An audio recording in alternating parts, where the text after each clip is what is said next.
friends. Hello, hi, how are you? I hope you guys are having an amazing day today. So hello. If this setup looks familiar, I don't know what order I'm gonna post these videos in, but I am pre-filming because I'm gonna be in Texas this weekend. I'm gonna be near Austin for like a wedding. Sometimes I'll change or like do my makeup a little different to try and change things up. Not doing that this time. I don't have time to do it. So we're just gonna like pop these videos out. So if this setup or like my clothes or whatever look familiar, it's because I'm filming all of these at the same time. Anyway, hi. So today I decided that I wanted to do a sort of like deep Q&A. A lot of you guys ask like questions like that and don't know a lot about me, and I know that I have a lot of new subscribers, and I know I filmed the Q&A kind of recently too. I think it was like a month ago, but again, I've gained a lot of subscribers since then too, and I feel like it's good to do like a little check-in, like a who am I? Who is this really talkative person you just decided to follow on YouTube? So that we're gonna be doing a Q&A. I posted on my Twitter and Instagram stories to ask me like deep and personal questions, and we're going to be answering those right meow. So let's do it. Oh, this is a fun one to start with. What was the worst hate comment you ever received and how did you react? This is gonna sound strange, but the meanest hate comment I ever read was actually, I was really, it was like my first big video. It was my first John Cuckian video, and it was mean. And it really, in comparison to other mean things that have been said, like it wasn't that mean, but this comment has stuck with me for 2 years. And I'm pretty sure I've like talked about it before, like how much it messed with my head a little bit, because it was a mean comment.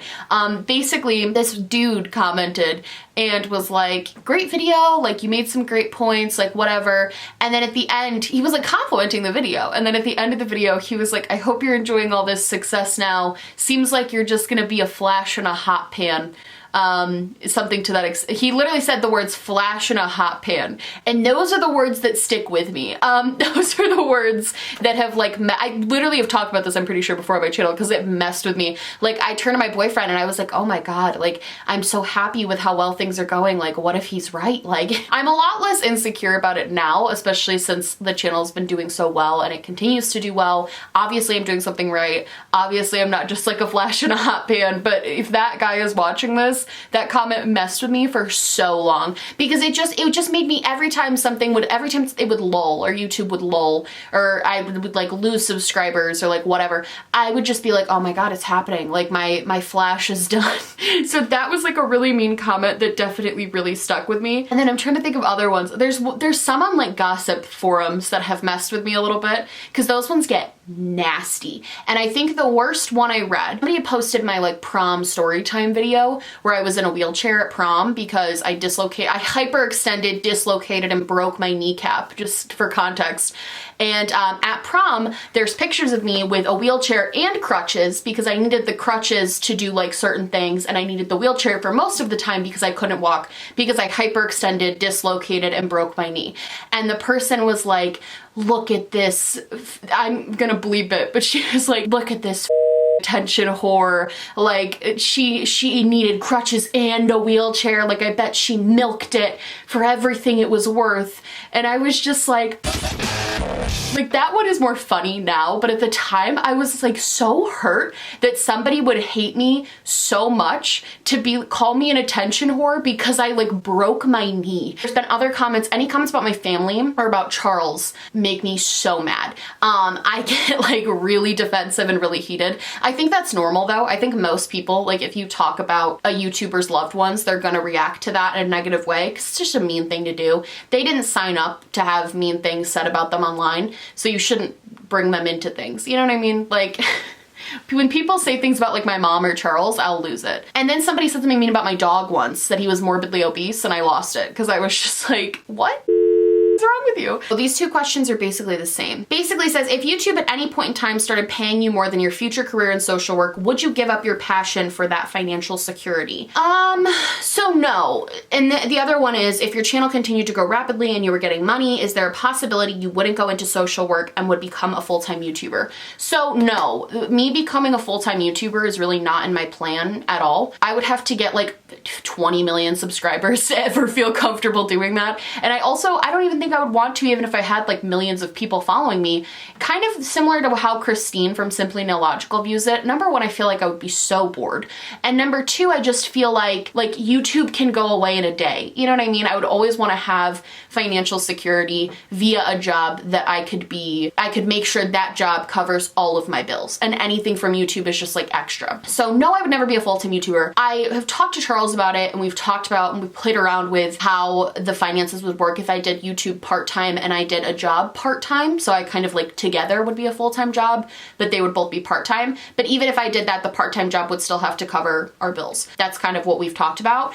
I will say though, because of YouTube and because of how well it's going and because of how financially lucrative it is, because I make more money than I ever thought I would ever make doing YouTube ever. I feel it's like a weird thing, because you feel kind of guilty about it, honestly, because I'm like, why am I making this much money to sit here and talk in front of a camera? Like, you kind of feel bad about it. I do, at least. I have like a guilt about it a little bit. At the same time, it's really nice because it's given me more opportunities to do things. It's made it so I don't have to have a part-time job while I'm in college and all of those things. So I don't know. It's getting to that point, and it's been at that point, I guess, for a little while, where YouTube is technically a job because of the money that I make, but I still like feel weird about like saying that. I feel weird about it. But I will say, because of how lucrative it is, that is one of the reasons, not the only reason, but it's one of the reasons I'm considering doing a 2-year master's program instead of a 1-year master's program, so I could go to school part-time for my master's and still be able to work on and grow my channel. So that is something I'm considering. But again, if like YouTube died tomorrow, I would just go out and get a job. Wouldn't be like life ending or career ending or financially screw me. Like, I would just go get a job somewhere, you know what I mean? Especially because of how much I post and upload and stuff, and because of the schedule I've set for myself, YouTube has become a lot more lucrative for me. And while that is exciting, it's still something I'm leery of. I don't ever want to take on like too many monthly payments or anything like that, because you really never know how much you're gonna make a month. Too inconsistent for me. I need stability in my life. So no, it wouldn't be my full-time job. And I would never like not do social work because of YouTube. Like, that just isn't a thing. A lot of questions about death, which really freaks me out, and I can't talk about it. So sorry if you asked a question about that. I literally can't talk about it. I go into like a spiraling depression when I think about that type of stuff too much. What are your thoughts on the current Democratic candidates and their policies? This is an interesting question, I think, and I do tend to steer away from politics on my channel for like a lot of reasons. You can probably guess why. I have been trying to advocate more for registering to vote in the past few months, just because I see it as something really important, and it's something that's really important to me. And so I have this platform and I want to use it for positivity, but I do try to not tell people register to vote so you can vote for my favorite candidate, because that's not the point of a democracy. You know what I mean? Even though I would love it if like the person I want to win wins, I don't think that is a thing. I'm very obviously a Democrat though. Like, I don't think that's a secret. I definitely fall pretty liberal in most of my views. I will say, I think there are a lot of very strong potential candidates, and there's also some I don't like, and I don't think I want to get the nomination, but I do think there are some strong candidates out there. That's really all I'll say about that. But I also think there's too many. I'm glad we're starting to like narrow it down, because there's so many of them. I feel like it's hard to keep. We need to like consolidate who's actually going to be like a front runner, and then just like let those people have at it. There's too many people right now. I think it's hard when it comes to elections, because the candidates have their policies, and I think our human reaction is to vote for the policy that will benefit us the most. And for me, I try to, and this is, I tell Charles this all the time. He hears teachers, you know, getting paid like $60,000 a year, and he's like on that train. And for me, I try to look at what not only will obviously benefit me, because I'm a human being and I would like things to benefit me, but also who will benefit and represent the things that I really want for like the world too. I try to do both ways, and I would encourage and just do your research too. It's really easy to do some research and figure out where the policies are and stuff like that. How long do you think you will be on YouTube for? Like, will you still do YouTube once you find a job in your fields? Please don't go away. I'm gonna do YouTube as long as I can. That's pretty much the tea on that. I'll probably just keep doing it as long as it's going well. I also think though that I would wanna end on like a high note. So I wouldn't want my channel to just be like dead in the ground when I finally gave up. Like I would want to end on a positive note. You know what I mean? I wouldn't want to end because there was like some big scandal and everybody hated me, so I had to like slink away from the internet. Like I would want to end because I was ready to and like go to a different chapter in my life. But I can foresee me doing this for another few years for sure. Probably not as frequently as I do now once I have like a job and like kids and things like that.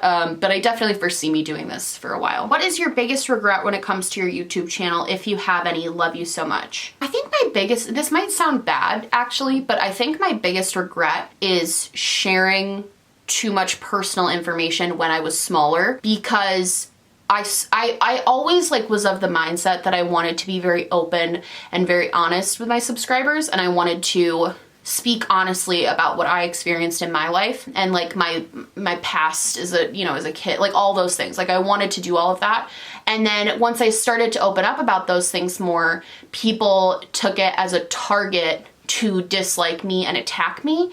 And so because I was getting attacked so much for talking about like my upbringing, my childhood, I was getting attacked for those things, financial status, like I was getting attacked for those things. And so I stopped talking about it because I was like, well, people are attacking me for this and I just don't want to get attacked anymore for something I can't control. You know what I mean? And I wish I'd never even brought it up in the first place because now the narrative is that I'm like, I have something to hide. I'm trying to like deceive everyone. I wish I had never even said anything. And it's interesting because at the time my friends would watch my videos and be like, are you sure you want to like be so open and honest? And I was like, yeah, like who cares? Like I'm, you know, like because in my head I was like, who does care? Like who would care about something like that? Apparently a lot of people. And now because I don't talk about it, because I receive so much backlash, the narrative is that I'm like hiding it. And I can't really win at this point because I either talk about it and people get mad, or I don't talk about it and people get mad. So it's kind of a no-win situation. So I have regrets about sharing as much as I did about my financial situations, like those types of things. It just gets messy. So if you're like a small YouTuber, just like make sure you like keep a semblance of privacy about yourself in some ways. Don't feel like you have to share everything because I definitely regret sharing that purely because it's opened me up to so much more criticism, and that I personally think is unnecessary and unwarranted, and honestly it's just kind of annoying to deal with. But again, I don't necessarily think it's a regret. I'm happy that I felt comfortable opening up. On the other side of the coin, it is a regret because I have to deal with all of that now. So what are some things we have to look forward to for Glomus? So many exciting things. I already have talked to a few creators about collaborations for Glomus. Some that I did with Glomus, like some people who I did last year, I did collabs with them, and there is some new creators that I'm talking to about doing collabs. I'm really, really excited because I want to make it like 10 times more exciting this year. I'm gonna do some of the old videos that I did last year, like the same concepts, because they went over, some of them went over really, really well. So I definitely want to do those again, but I also think I'm gonna do some like more new and like exciting stuff. I'm really excited for Glomus. I'm nervous, but I am excited. And there's big, big, big things coming in December for me and my channel and like my brand. My brand! There's big, big things coming in December for that I can't wait to tell you guys about and share with you. So overall, I think it's gonna be the best month of the year for me. Personally, professionally, like all of those things, it's gonna be a really good month. I can't wait. Do you ever feel like people won't trust your opinion reviews as much since you've gained a pretty big following? I know that people won't just because of numbers. I get that, but I do think I try to remain incredibly, incredibly, incredibly honest with you guys when I get products for free, when I don't, when I have links that are affiliated, when I do sponsorships. Doing that first sponsorship was kind of a test run to see how people would react to that. I definitely don't want to be a person that every single video I post is a sponsorship, but now that I know you guys are so supportive of it, I will be open to like taking more. I think a big way to keep trust on YouTube is literally just to be honest, just like be transparent as you possibly can. I think that's the best way to do it. So I'm not super, super worried, but I definitely think no matter what I do, there will be people obviously who don't think that I'm, you know, reliable, trusted. You know what I mean? There's always gonna be those people. All right, we're on Instagram and someone said, do your YouTube goals ever interfere with your career goals? I think it does stress me out a little bit. And I've talked about it with like my friends and family. It does stress me out a little bit that if this ever got too big, that it could possibly impede on my ability to work with certain populations of people. So for example, if I was like a school social worker and I wanted to work in schools, and I had to be in a situation where I had to be calling like CPS for a child because they were being abused. And then the mom comes in to do a conference and she like is a subscriber. That is not a situation that I can put the child in, that I could put the mother in, that I could put myself in. Like that is not a situation anybody should be in. So in that sense, do worry a little bit. I think I try not to get too ahead of myself because that just seems like a silly thing to worry about in this moment, because there's like nothing, like I could never gain another subscriber ever again. You know what I mean? Like that's kind of a silly thing to worry about right now, but it is definitely a concern that as this gets bigger, it will impact the places that I'm able to work a job, which I'm okay with. I've come to terms with that and I'm okay with it. So I think that's just something you have to ask yourself and be aware of. Would you prefer to adopt a child versus having your own? Absolutely. Plan on adopting. Charles and I are both big fans of adoption. We especially know we want to adopt a child who is a little bit older, and because most people want babies, which I get, you know, you want a baby. We are totally fine with adopting a child who is like 3, 4, 5, like a little bit older, and in need of care, especially kids through the DHS system, because they really are overflowing. So we would definitely be on board with adopting multiple kids. That's kind of our plan. I would prefer not to have my own children. I'm so anxious constantly about me. Like I can't imagine having that anxiety for 9 months and then 18 years. Like tips for making a long relationship work. So my boyfriend and I just celebrated 3 years last month. Kind of a long relationship, I guess. I think for us, it was about, and I don't think this needs to be the case for everyone, because some people meet and they just like work. But for us, our communication styles were incredibly different. We had to grow together to learn to communicate instead of just naturally being able to communicate right off the bat. Like we've had to grow together and work together to build communication tools, set boundaries, set guidelines that work for us, because he is very much like, get to the point, okay, we're done arguing, done. And I very much like wanna, because I'm a social worker and like super, like I'm a very emotional person, like I wanna like dissect the problem, I wanna like talk about how we can avoid doing it in the future, like I wanna have in-depth conversations, and he was not like that when we first started dating, which did cause a lot of issues for us, because communication is really key. I think our biggest thing was not giving up on each other, and not in an unhealthy way. If you're in an unhealthy situation, give up on each other. But like, despite that, our relationship was perfect like 90% of the time. We just had 10% we kind of needed to work towards. And I think that's totally okay and totally normal. I think it's very rare that you're gonna find your perfect soulmate match and you're just gonna mesh on every level right off the bat. Like I'm sure it happens. Wasn't the case with us. So I think just being patient and being willing to work together and being willing to set those like boundaries and stuff is really important. Are you worried about the future of our planet with the way things are going right now? Absolutely. If you're not, like, wake up. I'm worried. I think what really stresses me out, especially in my country, because that's really what I know the most about, what stresses me out is the fact that it has to come, like those regulations and those changes have to come from the top of the top, the president. And currently our president doesn't believe in climate change or believe that the earth is in any danger, despite the mountains of evidence that prove that it is. So I think what's frustrating to me is it's like, well, he's still in office for another like year and a half. And by then it could be too late to change anything. So to me, that's where I get frustrated, is I'm like, how, like I can do my little part to change, and my state, New York, is actually keeps going with the, like when the whole big thing with like he dropped out of the Paris Climate Agreement, which is a really huge issue for a country as big as ours to not be participating in that, which was basically a call to action to like get the planet back on track to how it's supposed to be. New York has kept doing that, and a lot of other states in the United States have kept up with those things, which is really positive, but I do think it's scary to think about, you know? It's scary, but I do my personal part to make things better. Like Charles and I use reusable bags. I've been using a refillable water bottle instead of buying like plastic bottles. So things like that are definitely, just do your little part that you can. That's all we can actually do at this point. And call your like legislators. Tell them you want action, because we're gonna be screwed. How are you truly doing? Thank you for asking. How am I truly doing? I think I'm truly doing okay. I'm fine. I think I definitely could be better, but can't everyone always be better? I don't know. I'm in a weird place right now because I'm just kind of stressed a lot of the time, and I'm really anxious a lot of times. The house has been a constant source of anxiety because I'm trying to adjust to living in like a 2-story home and being scared of intruders. Like constantly. I'm trying to like adjust to that now. So that's been stressful, and just trying to adjust to like, you know, senior year of the program, and it's just like adjusting to all of that is definitely a little bit of a challenge, but I think I'm making it work okay. I hope. So we'll see what happens. But yeah, I think I'm truly doing, like, I would give myself a solid like 6.5 out of 10. I think I'm truly doing like above average, you know? We're doing okay. All right, let's do a few more. If you could be the CEO of YouTube for a day, what's the first thing you would change? I would put harsher policies in place to protect children who are being I'm gonna have a whole video on this soon, so I'll talk about that more then. But because this question was asked, the first thing and probably the main thing I would do is to put harsher policies in place to protect children who are currently being exploited on YouTube. I feel very strongly about this.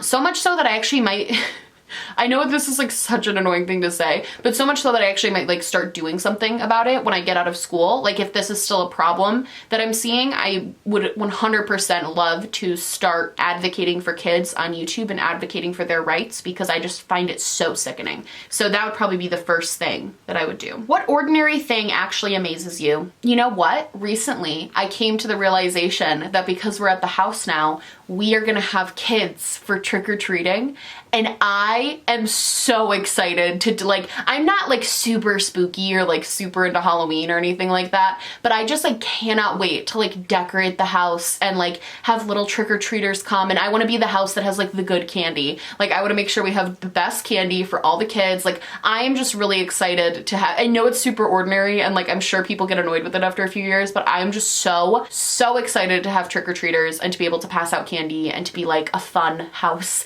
Like I'm very, very excited for that. So this will be the last one. Do you ever regret getting on YouTube? Negative comments, loss of some privacy?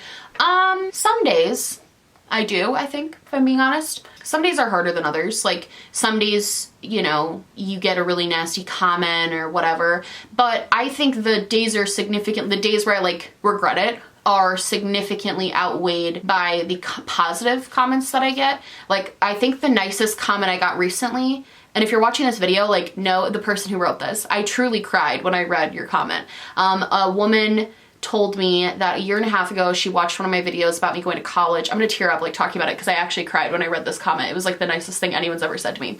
But she basically was like, a year ago I started watching your videos, like a year and a half ago, and you mentioned college, and it made me realize like what my dream was. And today was my first day at college, and I really owe it, like my first day of classes, and I owe it to you. Like I want to thank you for inspiring me to go back to school and having like a passion for learning and like figuring out what I wanted to do. And like that like makes me want to just do this forever. Like that's just like to know that, like, I think I get so many comments that are so positive of people being like, oh, you brightened my day. Like, thank you for, you know, posting this. Like, oh, thank God you posted. Like, I was having a panic attack. And those ones get me too. Well, somebody was like, I was having a panic attack for like an hour, and then one of your videos popped up and I watched it and I just felt so much better.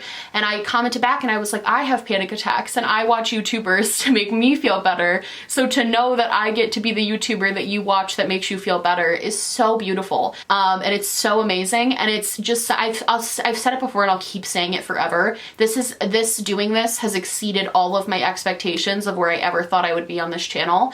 And even though sometimes I have regrets and I wish I had maybe done something differently, or I wish I just didn't have to deal with it sometimes, I will never not like check myself and be so eternally grateful that I not only have so many people that love me and that I'm able to help and that, you know, help me. Not only do I have that, but also that I've been given a platform where I can start talking about things that are really important to me and spreading messages that are really important to me. I will never not be eternally grateful for that. So even though, yes, there are some moments where I'm like, I hate this, I do think it is far outweighed by the positive, for sure. So All right, friends, that's going to be it for me. I hope you guys like this little Q&A. Let me know if you want me to do these a little bit more frequently. I actually didn't get to a ton of questions, and I would love to do a part 2 where I could answer even more of your questions. I thought this was really fun. So if you guys like this video, please like and subscribe, or just subscribe, or do neither. Honestly, just so happy you're watching me. Thank you so much for being here. My merch, my social media, and everything I am wearing on my face will be linked down below, along with a link to register to vote. That's right. You can go click on that link and you can register to vote, and you can vote in your local, state, and federal elections, and you get a cute little sticker if you do. So make sure that you go click on that link and you're registered to vote for all of the upcoming elections that are happening. And if that link does not apply to you and you live in a different country, make sure you're either voting, you're registered to vote, you're staying involved in some way in what's going on with you and your place, and just make sure you're using your voice in a positive way, because the world needs it. It's very important. I love you guys so much, and I will see you in the next one. Bye!